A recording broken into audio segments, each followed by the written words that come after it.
I think a lot of leaders are actually deep down, and what I'm hearing is they're looking for relief. They're wishing that the load could be more shared across the team. The script that is becoming louder and louder and more inviting into many leaders is that self-care is not an indulgent, it's strategic. Being able to go somewhere, talk to someone, or have a team around you where that pressure is not just on the leader is so vital, or else we're going to explode. Yeah, I love to say that while most coaches pick a lane, we build a fucking 3-lane highway, right? Super highway of focusing on the leader, the team, and the business, because all three are important.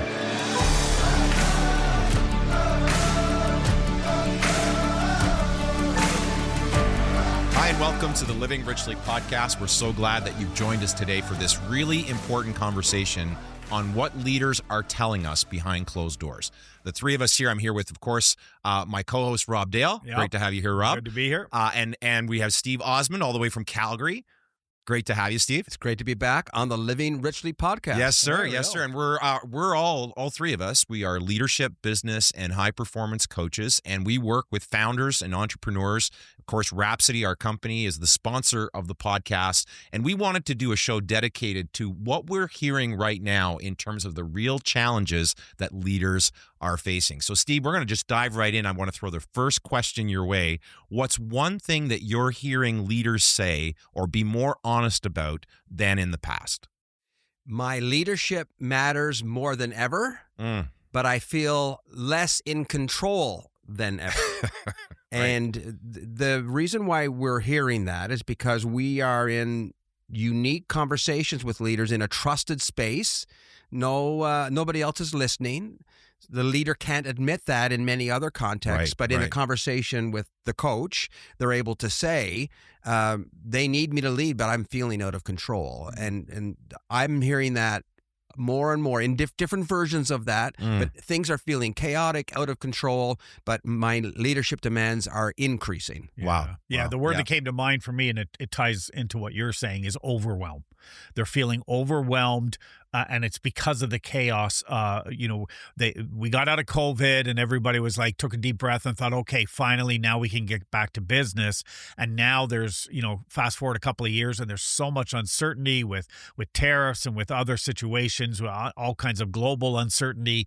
And business leaders, they just simply don't know from day to day as they dive into their business what's going to show up today. And that overwhelm is out of the sense of, I need to show up more than ever before. I just don't know where and how because of all the stuff that's going on. Yeah, I agree with you 100%. I think I'm hearing that I'm not just busy, I'm exhausted. Yeah. And another one that is coming up quite frequently is the whole subject of loneliness, how lonely it is at the top. And I know that's not a new sort of reality. I think that's it's a cliche for a reason. It's lonely at the top, but I'm hearing it more and more from my leaders who are saying, I can't talk to my wife about this stuff, or my partner or my husband, depending on, I can't talk to my team. So to your point, Steve, frequently they open up to us because we are that safe space, that non-judgmental space. But I'm hearing that. And I'm also hearing more and more leaders saying that they're no longer willing, although they're still in a high performance mode where they're sometimes not tending enough to the fires at home and taking care of things outside of work. I'm hearing more and more, I don't want to build my business at the expense of my personal life, my family, my health, and the rest of it. There's a massive backlash to the hustle culture. And this idea that, again, there's still many that embrace it, and many think that it's the only way is I have to work harder to get through whatever I'm dealing with. But I think you're right. That tiredness, that loneliness, I think of it as, it's not just a physical tiredness. It's an emotional fatigue. In the bones. It's in the bones. It's in the soul. And it's because all they've seen for some of them. And I had a conversation with a business leader not that long ago, and he said, he learned it from his dad, who learned it from his dad, and they're all entrepreneurs. He's now the entrepreneur, and it's go, go, go. And he spent time in the hospital recently. He's been, dealing with all kinds of medical issues. He's a healthy guy who's carrying so much hustle stress that he's crashing as a result. And so I think there's a pushback to the go, go, go culture. Yeah, well, I think, like hustle culture at its core, when you're young, that's the time to go balls to the wall, right? Like you don't have, if you don't have a family yet, you maybe you have a relationship, but you've got more freedom, you've got less responsibility. That's the time to put in the energy, right? Put in the extra time to really get things moving. I think there's among the younger generations today, there's this notion that I can achieve success without the effort. Well, you don't have to. Please, actually, don't do it like we did. No. But don't fool yourself into thinking that you can build something substantial without putting in the work. Problem is, though, because that's you're learning habits that you need to unlearn at some stage. And I think what I'm hearing is a lot of leaders never built the habits of building a great empire and building a great life can actually go together, that these two things are not opposites or I have to choose one over the other. You can do both, but most leaders don't know how. Yeah. What we tolerate, we teach. And so, Eric, as you just spoke to maybe some younger listeners, we tolerated some things in our generation of leadership. So we passed it on. This is how it's done. And there's a good sense of rejection of that. Some of that stuff you don't want to embrace, maybe workaholism, or just some emotional distance. Some of that stuff isn't really good to continue. But at the same time, this generation, whether you're younger or middle age, you also have to get really clear on what you are not willing to tolerate.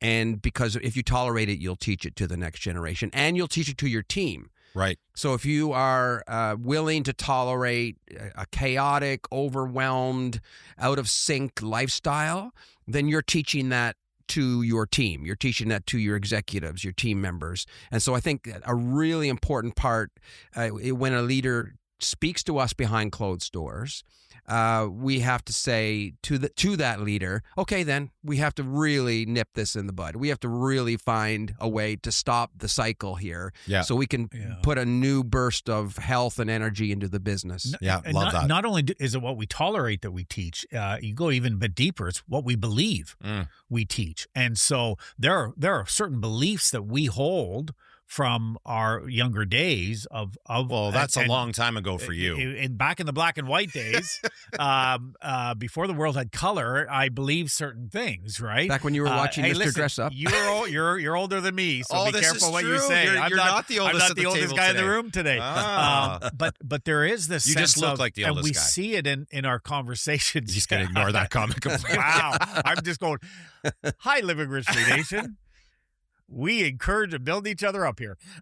There is that sense for leaders of there's a shift. There needs to be a shift of beliefs around what it is that we're tolerating. And I love what you said there is that there for some. I'm not painting a whole generation this because I know lots of strong hustle energy. We hear like some of the beliefs, work-life balance, all of this stuff, right? We blow that stuff out of the water by saying, stop thinking that way, regardless of what you believe about it.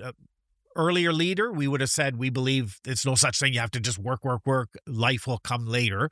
Younger generation, maybe, I'm going to enjoy life now. Hey, what if we just blew up the belief and found something that's actually true? I know we'll get into that a little bit today, but I think the more we can challenge the beliefs that leaders hold, the more we can tackle the real issues of loneliness, of isolation, of hustle culture, all of that stuff. It comes down to beliefs. Yeah, 100%. And let's face it. Again, today's episode, this show right now, we're focusing in on what leaders tell us behind closed doors. These are the confessions, the admissions that often, again, don't make it onto the quarterly reports.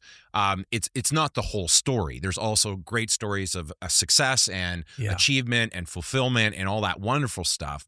But we're focusing in on some of the real challenges that they often don't want to talk about. So I'm curious, guys, like when you think of the leaders that you're working with right now and some of the challenges they talk about, we've talked about some of those challenges, but in what are some like one-word descriptions that you would use when you're experiencing leaders in that particular state? I'm having clients current clients, former Yeah. clients pass before my eyes, and the common word is misalignment. Mm. The team doesn't care about the business as much as I do, or they don't get it. Or why do I tell them something 6 times, 7 times, and it's like I'm talking into the air.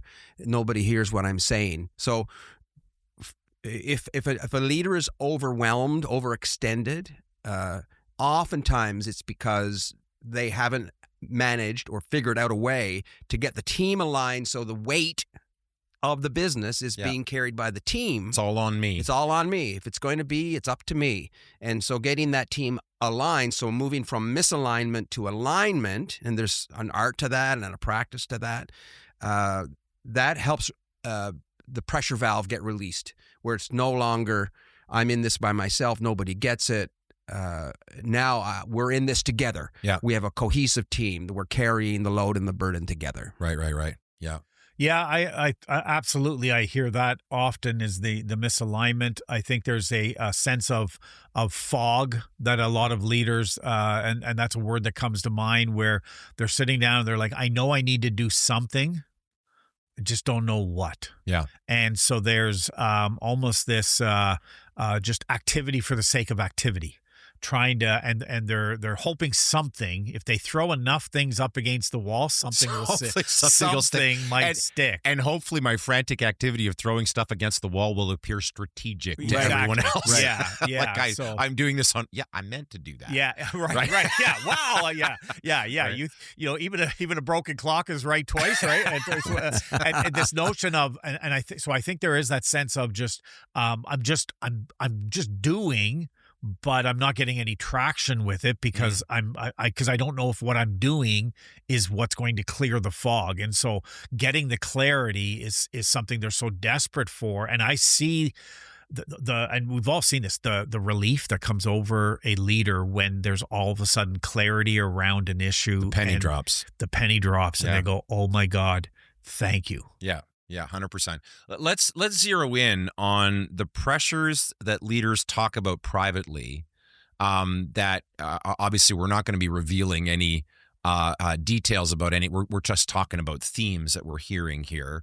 But what are some of those pressures that they talk about privately that they often completely avoid talking about publicly? Well, first of all, I think the myth of self-care. That while 100% self-care is important, most leaders are not engaging in that. Yeah, and not sufficiently. Not sufficiently. Yeah. And here's how I like to frame it. They are so much of their time is paying attention to others. So if you imagine that word, that phrase, paying attention, right? There's a cost to attention. Yeah. And so the leader is paying attention to the client, paying attention to the team member, paying attention to the issue, paying.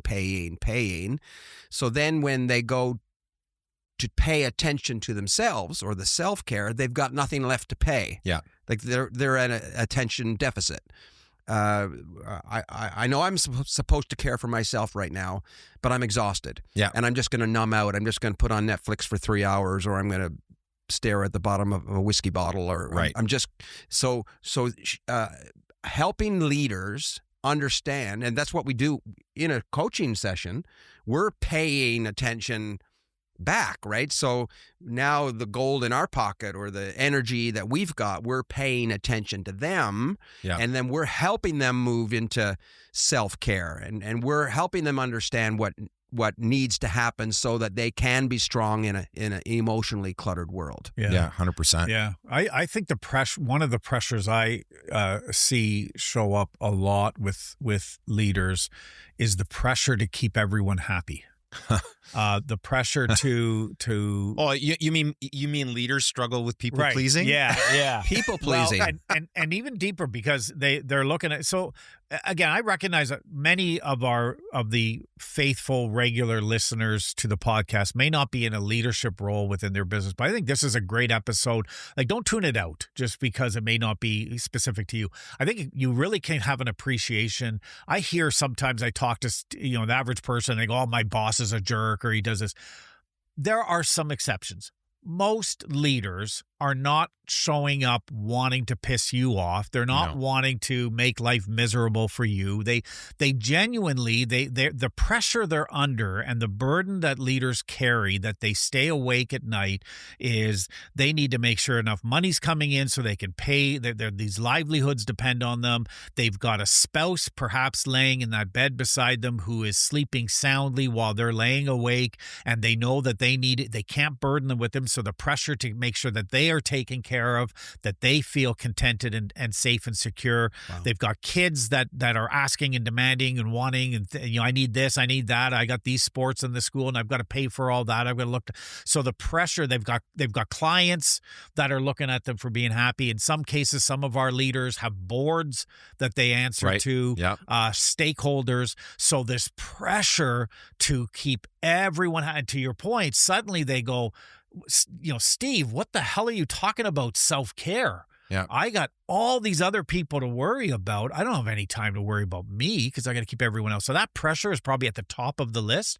How do I keep everyone else happy and their needs met as the leader? Yeah, I'm hearing a lot, and this has been a recurring theme for a long time. I think it's a leadership challenge that many leaders can relate to, is this fear of letting people down. Yeah. You talk about these expectations, all these people depending on them, and the idea, if I don't give 100% of the time, I'm going to drop the ball, and someone is going to lose.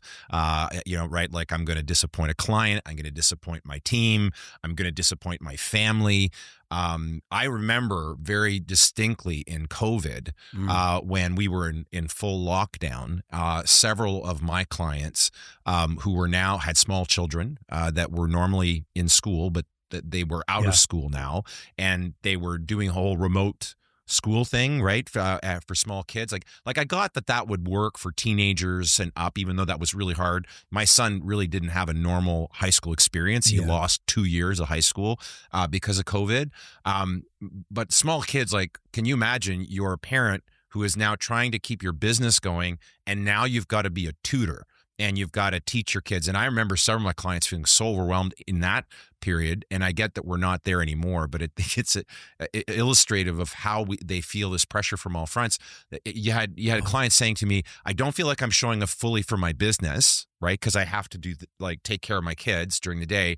And I don't feel like I'm showing up very well for them." So now they were feeling like they were failing and letting people down on all fronts, which I think is a pretty common theme even outside of COVID. Well, and to go with that, you feel like you're failing everywhere. You're failing everywhere. And then to what your other point that you made is, if I am one wrong decision and the whole thing blows up, I already feel like a failure. So now there's a paralysis to make decisions and to do the things that need to happen within your business, because what happens if I make the wrong decision and the whole thing crumbles? I lose that major client and I have to lay off 3 or 4 people or whatever the case might be, right? And so that pressure that they're under is so evident. Right. And the stakes are high. It's not like we're pretending that, get over it, and why don't you relax more? Right, and it is high. The stakes are high. Like, that's, I got to meet payroll. That is that I got to, I'm hiring someone from another position in another company. They're coming here, and I'm not sure we're going to be able to pay them 90 days from now. I hope we do. Right. And so there are massive decisions again. So again, that having that pressure valve, being able to go somewhere, talk to someone, or have a team around you where that pressure is not just on the leader is so vital, or else we're going to explode. The other thing that adds to that, of course, is the technology of the flood of information. the flood of information. I was with the speed of that information. And the speed. Yeah. I mean, when I grew up in the Can't AI fix all of that for us? I grew up in the 80s. I was a teenager in the 80s. Back in my day. I didn't have a clue what was going on in the world. Wasn't it peaceful? It was whatever was in So much better. in St. John's, Newfoundland. It was the Evening Telegram was the newspaper. If it was in there, Yeah, you knew. then I knew. Yeah. And if it wasn't there, I didn't know what was happening around the world or in some trend. And now it's just constant. And so, again, not to be too prescriptive, but to say at some point we have to say no to the clutter that's flooding our feeds, our minds, the news cycle. I was just going to say I was in a session with a team doing a leadership training session, and it was just when the tariffs were being announced. It was that high emotional time. I know it's still emotional for many now, but when it was first, tariffs and I could not keep anyone's attention in the room. Everybody was on their phone.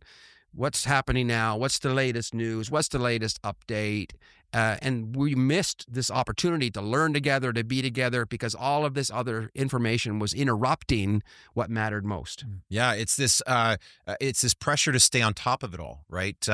Again, as the leader, think of just even the pressure that AI has added. I mean, yes, AI comes with benefits if used properly within your business, but I know so many of our leaders, and I think it's true for you guys too, that they're struggling with just, what do I do? And how do I integrate it? And now I feel like now I'm behind the curve. And so there's always this pressure to be on top of things, the pressure to have answers for everybody, to be the one who can just keep going, right? We just recorded a show with you, Steve, talking about the grief and that you've been facing on a personal front because you've been through a very difficult season recently. And that was a very powerful episode. If you haven't watched it, you're going to want to go back and watch it because really, really powerful episode because we approached it from a leader's perspective. Well, how do leaders process grief? But I think grief that we don't talk about, leaders face loss all the time. Yeah. Right. Think of the relational loss that most leaders experience at all levels of organizations, where they see promise in someone, they bring them onto their team, they groom them, they invest in them, and then for one reason or another, that person moves on. And I know that it's easy to say, just don't take it personally, but let's face it, guys, like. We take it personally. They take it personally. It can feel like rejection. It can feel like judgment that I wasn't good enough or my business wasn't good enough or that we let them down and they wanted to greener pastures.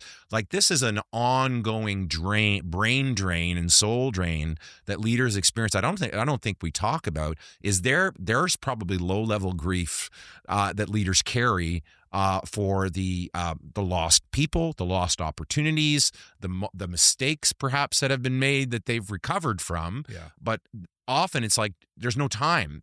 We talked about there's no time to just even take care of ourselves. There's no time to process oftentimes all this stuff. So they end up carrying a lot of this baggage. Talk to me about recent examples without obviously revealing anything personal, but recent examples that made you kind of sit back and go, wow, my leaders are stretched thin. Yeah, the first client that comes to mind was the biggest loss was the demand for their product in the marketplace shifted dramatically. It was a certain product that was really doing well. Political landscape changed, market changed, and now it wasn't easy money, but it was easy to sell, and now that there was that loss of opportunity, and that was a punch in the gut because the strategic plan was built around that, the numbers, the revenue, the sales, even the team, like who's on the team, was built around what was available in the market. That door closed and that leader was at a loss. And even though we may not categorize that in the grief category, it actually is because it's a loss of an opportunity. Yeah. It's the loss of a strategy and maybe even the loss of a dream.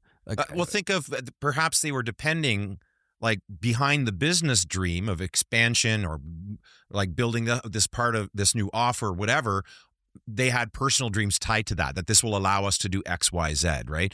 This will allow me to do this for my team. This will allow, and all of a sudden the loss of that, and who carries that? Yeah. The leader carries it. Yeah, exactly. And while not everybody that's listening today is a business owner, for those people who are business owners, that's a unique kind of loss that an employee may not experience directly, maybe indirectly, or a vice president may not experience it directly, but the owner experiences that loss in a very deep and profound way.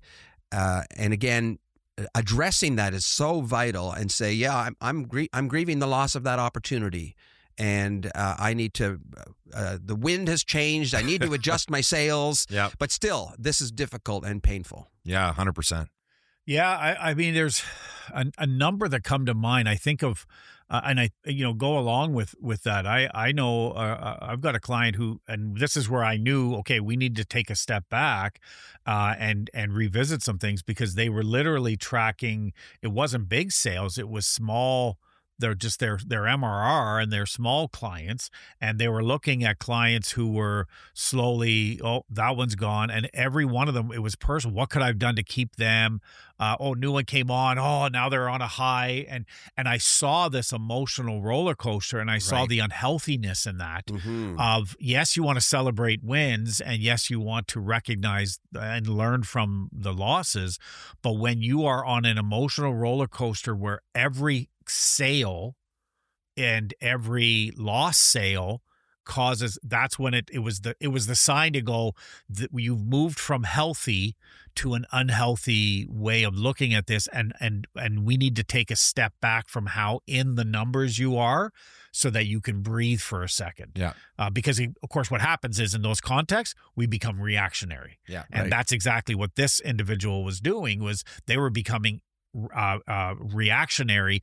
Every single time something happened, a single sale happened in the business, they were reacting to it, and it became unhealthy. Well, this goes to what you were talking about, the paying of attention at constant cost. Like we talk about, listen, profit margins matter in business, right? We're not, you didn't start a charity. Now, if you did start a charity, that's wonderful, but most businesses are not charities. They're meant to operate at a profit, and that's how the business grows. So we talk about profit margin all the time, but we don't talk enough about personal margin. Wow. And most leaders are operating in the red when it comes to their personal margins. They've overextended themselves. Yeah. They're carrying too much. They're not caring enough for themselves, so they're not filling their tank.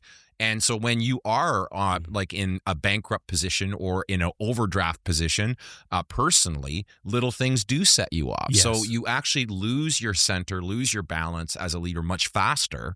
And this is where our work is helping leaders understand, like, no, the least selfish thing you can do in your business is take care of yourself. Right. Because if you're good, the more solid you are as a leader, the more solid your team will be, the more solid your business will be, the less reactionary you'll be more regulated and make better and wiser decisions. But I'm seeing, I don't know if you guys are seeing this, I've been seeing a lot more tears in my sessions, not all the time, but pretty consistently as of late. And I remember one leader, he's been walking through his organization through a major reorg, and part of that reorg that he's driving it means laying off a bunch of people that he really cares about. And this has been happening for several months, and he's about to go through a second wave. It's all necessary. It's where what needs to happen for the business to thrive. But those are the types of tough decisions that leaders have to make. And let me tell you, I don't care how tough someone may look when they're letting you go. The vast majority of leaders that I know, it is the least favorite thing. That it's the thing that causes them so much stress. So here we are in our session, we're talking about it, and all of a sudden he just pulled back, like this, kind of pulled back away from the microphone or his laptop and closed his eyes, and I could tell that his voice was quivering, his lip was quivering, and he was fighting back tears. And he proceeded to say, I wish I was more like this leader. She seems able to just make those decisions and it's fine. And I said, well, one, you don't really know what is going on in her internal world. I said, but I want you to know that what you're feeling right now is not weakness. Yeah. It's genius. You're feeling empathy. If you were not feeling what you're feeling, I said, I'd be worried, right? We need to talk about that. If you're not feeling something about having to make these tough decisions. But there's a real emotional toll and mental toll that leaders feel. I love that you're saying that. And it's so important for us to recognize that. I think it's one of the differentiators that we have as Rhapsody coaches. There are a lot of coaches out there who get just as fixated on the numbers as the owner because it's all they know. Right. They can coach your numbers. One of the things that we have really intentionally leaned into is the ability to coach not just the business and the numbers, but the business owner behind the numbers. Yeah, and the ability, right? So I think team and ultimately the team. But as we talk here, like the reason why, like there might be other coaches even listening to this conversation go, well, I don't have those kind of conversations with my leaders, and it's because we have been intentional, and the clients who work with us, they know, or they learn quickly, that we're going to ask those questions that get behind the curtain. 100%. Because we know that if the leader isn't leading out of strength and out of wholeness is the right word there. If the leader isn't leading out of wholeness, it's going to show up in the business and the team and everywhere else. It's like the coach on the sidelines of a professional sports team and telling the athlete, score more touchdowns, score more touchdowns, score more touchdowns. Right. And the pressure, and now the wide receiver or whatever sport, they're trying too hard, they're overthinking, they're making mistakes, they're forgetting things in the middle of the performance, the athletic performance, because their mindset is so shaken with anxiety and pressure, and what are they thinking in the stands and all of that. And so a good coach, athletic coach, helps that athlete get steady so they can execute on the field and produce the numbers. Yeah, love that. And we do the same thing with it's okay. The numbers are down. The numbers are down. The numbers are down. And now the owner is anxious and overfunctioning and overworking and angry or whatever it might be, and it's making you're making it worse.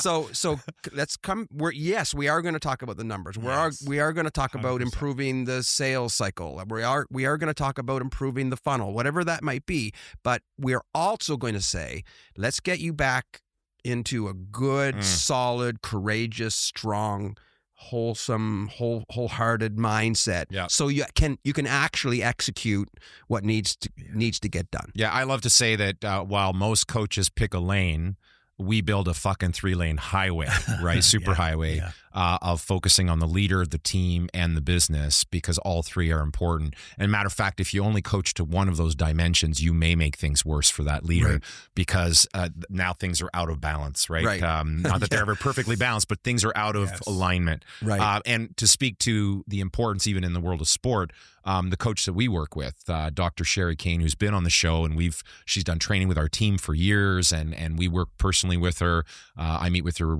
regularly to kind of do a tune-up and make sure I'm staying healthy. And she's one of the most significant influences in my life in terms of lots of healing, lots of growth.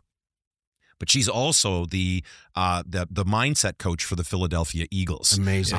And because they've understood in the world of sport forever, or at least this last several decades, that it doesn't matter how you can have the most athletic, capable, talented, fastest, strongest. Like she talks about how when she's working, doing her work for the team, she's got an office there right at the stadium, and how these big football players they don't just have to duck to get in the door. They have to turn sideways because they're so wide. These big 300-pound behemoths walk into her office and they crumble because they have hurt, they have pain, they have challenges, they have tons of pressure on them, and they understand that mindset's everything. And it was actually interesting to watch the Super Bowl. By the time this airs, it'll be last year's Super Bowl, but where the Eagles won, and you could actually hear Sherry-isms in some of the players that were interviewed. You could she got that from Sherry, right? Yeah. So mindset is such an important part. Let me ask you this question: Mm-hmm. What, from your perspective, are leaders tired of pretending about? That they're limitless. Right away I think of that. There's an old movie with Bradley Cooper, I think, or something, right? Limits. It's not that old. No, it feels old. Time since COVID, time is the continue. There's pre-COVID. It's a pre-COVID movie, so it feels like it was. There you ancient. go. Yeah. But this notion of being able to take a pill and just be limitless, and I think there's a lot of leaders who are tired of pretending that they have unlimited energy, resources, emotion, all of that, and they're just done with that game. They don't know how to get off that treadmill or that whatever, but they want to. They're tired of pretending it. Here, that is so good because we are not limitless. We have limits. The other thing is more of a. They're tired of pretending that time will fix the bad hire. Right. Right. So I've hired someone. Oops. Time will just fix anything. Time will fix that. Yeah. Like, I don't want to let that person go. I'll wait, and maybe it'll get better over time. And I feel like leaders, just because of the demands on them, and because of the principle of getting the right people in the right seats or the right people in the right job, leaders are tired of pretending. I'll just keep waiting. Yeah. And so I encourage them. I say, okay, let's be slow to hire so that we're more likely to get the right person in the organization. Yeah. And then on the other side of it, be quick to fire. Yeah. Like if they're not the right fit, move quickly. And so again, sometimes it's they pretend that bad hire will go away. But they're not going to pretend anymore. Yeah. They're making more courageous decisions. Yeah, I think I agree with you 100%. I think they're tired of pretending that their head's in the sand and they're not seeing certain things, even though there's days where they wish they could actually do that and just pretend to not be seeing certain things because of the pressure they're under. I think they're also tired of pretending to like being the hero. I think sometimes their teams look to them and say they like being the center of attention. They like being the person that out hustles and out muscles everybody and gets shit done. And I think a lot of leaders are actually deep down of what I'm hearing is they're looking for relief. They're wishing that the load could be more shared across the team. And part of that is a real mixed bag because in many cases, the reason their team hasn't stepped up is because they haven't stepped back, right? So they haven't created the space and the systems and the processes and the mentoring. I challenge my leaders this is we're recording this near the end of the calendar year. This is often when organizations are going through a strategic planning process. Right. And I challenge my leaders. I'm like, where is leadership development in your strategic plan? Where is who are you going to be investing in and grooming next year to be your next gen leaders? Like, how are you doing that? We're not doing that well enough. And so that's part of the issue, why it all ends up back on the leader's shoulders. Right? And tying into that is they're tired of pretending they like being the firefighter. Right. Along with that, the hero, the firefighter, they are tired of it all being on them in order to do that. And yet, go back to the fog, they know it has to change. They don't know how. Yeah. Right. They've got they're not happy with where they are. They can imagine what it could look like. They don't have those steps, those planned to be able to actually initiate the change that needs to happen. Yeah, 100%. So we've been talking about a lot of the pain that leaders talk about behind closed doors. Again, we, in many ways, of course, all three of us ex-preachers. And I don't know how many times I've had, you guys have seen this all the time. We have leaders who come to us for a business or a leadership issue they're looking for help with. That's what we do. And they come to us because of our ability to pivot team, leader, business, whichever the business needs the most. And often it's all three. But they come to you, and at first they're kind of testing to see is it safe. Like they're going to throw out some kind of business problem that's a real problem. But in many ways, they're testing to see, is this person safe? Can I tell them more? Can I unburden myself of some of these challenges? And finally, have someone I can talk to about these issues. And I often will say to him, listen, I've been taking confession for a really long time. And we treat those conversations, as a sacred space where they can say anything. And so the pain that we hear and the frustration that we're talking about, of course, is leading to some interesting shifts in how leaders are showing up. And you talked about belief earlier, Rob, and the importance of challenging some of those old scripts that just don't work. And many of those old frameworks are crumbling. Many are still trying to prop them up and hold them up long after they've been useful. And it's like they're duct taped and strung together with shoestring. But a lot of those models are starting to come down. What are some of the biggest mindset shifts that you're seeing in your clients? If my calendar is full, I must be valuable. That's an old script. Yeah. So busyness equals importance, and that's deeply entrenched in business culture. That's like, you get up early, you went from the beginning of the day to the end of the day, which is 9 o'clock or 10 o'clock or whatever. To the point where people can't stop. No, exactly. Even when they're done, like they might have entered their day with a set of tasks to do. They finish the task, and if they finish before a certain time, it's like they get antsy. They get nervous that I'm not producing all the time. Right. And what I see the shift, or the longing to shift, it's difficult to let go of the old scripts, but the longing is to move into margin, where there's margin bandwidth in the life. So if you are reading a book, whether it's a paper book or on a Kindle, and if the entire page is filled with words with no punctuation, no paragraph, no indentation, I'm getting stressed envisioning it's just that. It's just filled with run-on sentences and dangling participles.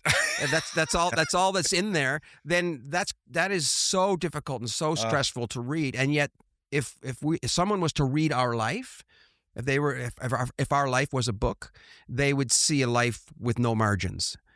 And I think leaders are saying, I'm tired of that. I have to have margin. Good. I have to, whatever it is, I have to have my weekend. I have to take my vacation. I have to spend time with my kids, and stop the insanity. I can't live this way anymore. So I feel it's still a struggle, but people are saying, I want margin in my life. And I love to use the phrase time affluence instead of time famine, and building a life that you have enough time to do what matters most, to have margin, to have space, to have rest, to play sports, to go on a trip. And helping a leader create margin is very rewarding work for a coach. Well, I mean, this podcast, the Living Richly podcast, was born out of the whole notion that there's more to life than business and leadership. Here we are business and leadership coaches. That's what we do. We help leaders perform better, teams perform better, businesses perform better. And yet behind the scenes, we keep hearing all these leaders. I've heard so many times, I don't want my business to grow. I can't manage the one I have now. Right, exactly. Like my life feels often like the pressure is so great. So I know I'm supposed to grow my business. I know it's supposed to scale, but that scares the shit out of me because of where my life is at. And so we're hearing all these leaders talk about what does a rich life look like outside of this, right? And we began to experience our own journey along those fronts, and here we are talking about this stuff. So I agree with you 100%. And I think this ties in, we're all hearing the same things. The script that is becoming louder and louder and more inviting into many leaders is that self-care is not an indulgent, it's strategic. Right? It's this notion, and we're seeing this more. There's so much out there now around mental health, all of that. And let me use an example because of a client who shifted. I have a client who we worked through it. We freed up their time. Their team is performing really well, and everything is moving great. He comes into a meeting and he's like, Rob, I'm feeling really guilty. Like I'm really struggling right now. And I'm like, well, what's going on? Well, the team, everything. And he starts telling me how everything is amazing and how everything is going great. And I go, well, what's the problem? what's the problem? He said, well, I'm on the golf course yesterday with some business, some contacts. And all I could think of is how unfair it was that I was playing golf right now while my team was doing all of this work.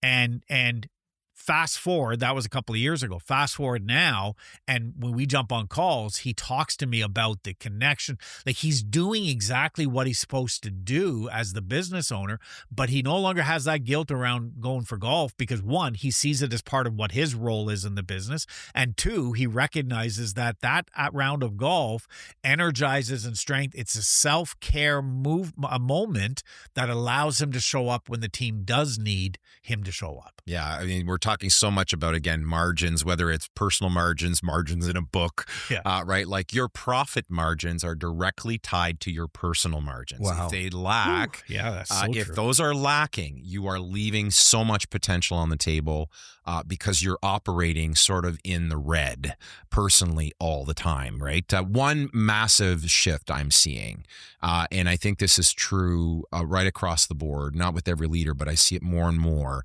is the shift from heroic leadership to honest leadership. And by honest, I don't mean they're being dishonest, but this vulnerable, authentic, human, that there's a shift away from, I need to be the one wearing the cape who can leap tall buildings in a single bound and go faster than a speeding bullet and all that shit, right? That it's a lot more honest. Leaders are being more honest about their limitations. They're being more honest about their challenges and their teams in many cases where that shows up. We often say when you go first as a leader and you model something that's healthier, more grounded, more centered, you give permission for others to do the same. Yeah. If you are hustling and muscling your way through everything, and then you're hearing your team saying, we don't have the bandwidth, we are overwhelmed, and then you're getting upset with that, probably the first place you should look is, what are you modeling? Yeah. Are you modeling and expecting that kind of performance that's unrealistic? Right. Yeah. Right. Yeah.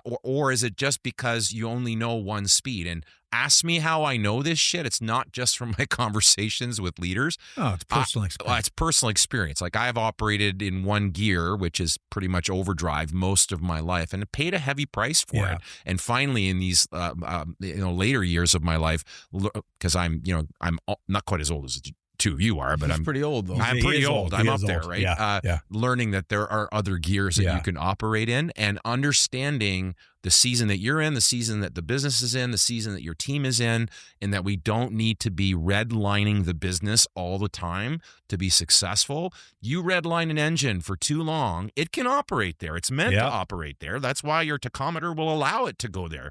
But have you ever driven a car in the red at like 8,000 RPM for too long? Like, over time, that engine is gonna pay a price. Yeah. I have another client coming to mind that there are, in the year cycle, there are just natural market slowdowns where the business slows. It's not unhealthy. It's not bad. It's just that's how it works. There's some seasonal stuff there. In the slower time, this client cannot gear down. It's all agitation and anxiety, and we're not busy enough. And how do we fill the calendar? And it's the feedback from a coach that says, no, this is actually your time now to work on things that you normally won't have time to work on in your business when it gets busy. Yeah. Maybe you want to develop a leader. Maybe you want to systems, process, build a system. Maybe you want to read a book. Maybe you want, maybe you want to go home. Maybe you want to go 7 home. p.m. But again, tuck your kids into bed. Yeah. But again, unless someone has that feedback, and you might be getting feedback from your spouse, but that's always difficult to take feedback from a spouse, right? You feel defensive. Yeah. But in a coaching session, you just when a client hears it's okay for you to slow down for a month and focus on other things, and that's a really beautiful gift that we are able to give to clients. Let's shift gears as we prepare to kind of wrap up this conversation. I'm really looking forward to our next conversation on leadership. This one has been about what leaders tell us behind closed doors. In our next conversation, we're going to be talking about where we see leadership going. What are the trends, and what are some things that leaders really need to be aware of? But I'm curious, when we're staying grounded in sort of the themes of what we've been discussing right now, what are some things that leaders are doing right now that are working to sort of reverse some of the patterns and the trends that we've been talking about? I think for one of the things I'm seeing is more and more leaders are embracing the importance of culture. And they're recognizing the need to get clear with expectations, with behaviors, with what their team does, and that's something we all get asked more and more to come in, helping an organization take their value statements, for example, and actually shift those into behavior statements that are actually practically lived out. Yep. So I'm seeing more and more leaders recognize that that's not kind of fluff. That's not the woo-woo stuff, right? That's central strategic key initiatives that an organization needs to have is a defined and well-created and crafted culture. Yeah, the culture will trump strategy every single day, right? We talk about goals and strategy and what are we going to do next year. Execution happens in culture. That's the context. So if the culture is unhealthy, if the culture isn't right, it's where you make or break. Yeah. It really, really is. Well, what are you seeing, Steve? Again, very specifically, I am seeing some clients removing numbers that don't make sense. For example, one company said they chose arbitrarily, we're going to be a $10 million company. Well, that's great. Everyone said, hurrah! And 10 million. And it's just a number that was grabbed out of the air. Yeah. And in the ether. Out of the ether. And now that number is looming. You know, we're still so far away from that number. We'll never get to that number. And that number has a place in the business that it shouldn't have. Right. It doesn't even make sense. Right. It's a myth. It's a myth. It's some weird number, even number that's really appealing and sexy, but it makes no sense.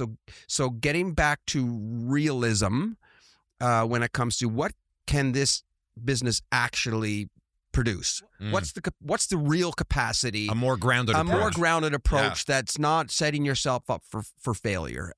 And let's be vulnerable around this. Let's be honest. We struggled with that way back at the beginning with Rhapsody, right? Yep. Part of our thing was we are going to impact 10 million or a million epic stories. A million epic stories. I remember that. And so then we even went so far at one point where we were like, well, we need to count them.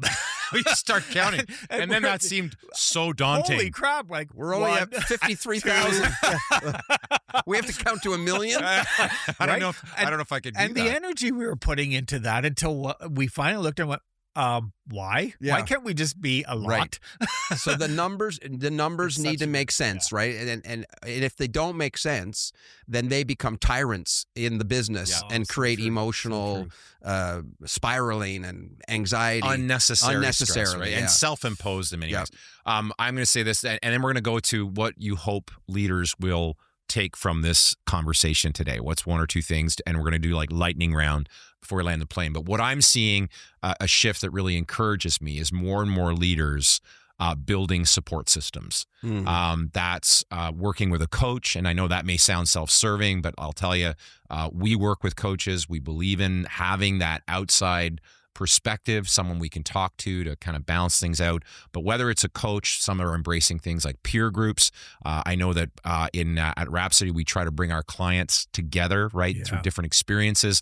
Why? Because I think, again, that loneliness in leadership, I'm the only one, what's wrong with me, carrying all this pressure, and they often don't have someone to talk to. Yes, it's powerful to have a coach to speak to, but it's also powerful to be part of a community of leaders who get it, right? When you're sitting there nose to nose with another leader and you're talking about some of your struggles, you're talking to someone who gets it, and there's nothing more powerful than that. So I think the shift towards away from sort of this solo act, this Lone Ranger type approach, or lone wolf type approach, and moving more towards I'm probably going to need to find this outside of my team, and they're reaching out outside of their organization to find support is a really encouraging shift. But let's wrap up this conversation with one or two things that you really hope a leader that is listening to this. And again, if you're not a leader in your organization or you're not a business owner, share this episode with someone who is, and hopefully you've gotten to maybe understand a little bit more about what the leaders in your life face on a day-to-day basis. But gentlemen, what do you want listeners, those that are viewing us through YouTube, what do you want them to walk away with today? I would say, watch out for an attention deficit. So if you are paying attention constantly, paying, like you said, your spouse, your kids, your team, the business, your clients, if you are paying attention, make sure you have someone paying attention to you. Whether it's that peer group, a therapist, a coach, a friend, spending time on the golf course.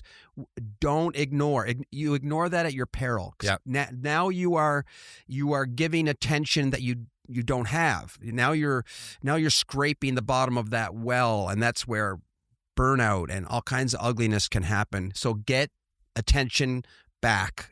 Let someone care about you, invest in you, listen to you, get that attention bucket filled up. Love that. Yeah, I hope that leaders, one of the takeaways from our conversation is that you can truly build a healthier way forward without losing effectiveness. Yeah.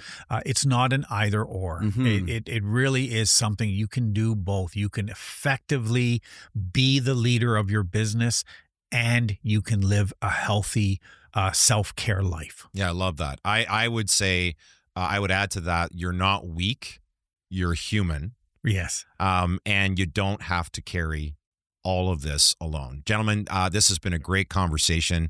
I know we're really passionate about this stuff because of the work that we do, but thank you for kind of shedding some light on what leaders tell us behind closed doors. And you're going to want to make sure to like, share, and subscribe to the show if you haven't already. Thank you for joining us today. We've got a great episode that's going to be following this one in the weeks to come about where we see leadership going and what leaders today really need to embrace and begin to look forward to and lean into in order to not just lead effectively, but live their richest life. So you can find out more about the podcast, including our Facebook community, the Living Richly Nation, by going to livingrichlly.me, and all things Living Richly live there, and you can learn all about that. And if you're listening as a business leader, if you're looking for help with your team, with your leadership, with your business, check out rhapsodystrategies.com, and you can get all the information you need, including how to contact us to have a no-pressure conversation about what that might look like. Thank you for tuning in, and until we see you next time, get out there and live your best life.